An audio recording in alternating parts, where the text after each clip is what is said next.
ভাগ্যের কি নির্মম পরিহাস, লক্ষ্যে পৌঁছেও ভাগ্য সায় দিল না বাংলাদেশ। আজকের বাংলাদেশ বনাম নেপালের ম্যাচে শুরু থেকেই ছিল টানটান উত্তেজনা। সবার লক্ষ্য ছিল বিজয় ছিনিয়ে আনার, কিন্তু সর্বোচ্চ চেষ্টা করেও সায় হলো না ভাগ্য।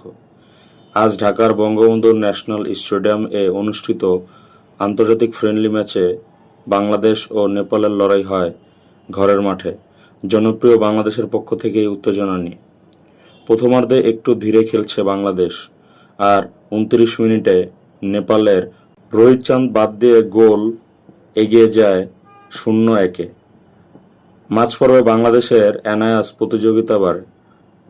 দ্বিতীয়ার্ধ শুরু হওয়ার সাথে সাথেই ৪৬ মিনিটে এক শক্তিশালী আক্রমণে সমতা করে স্কোর ১-১-এ।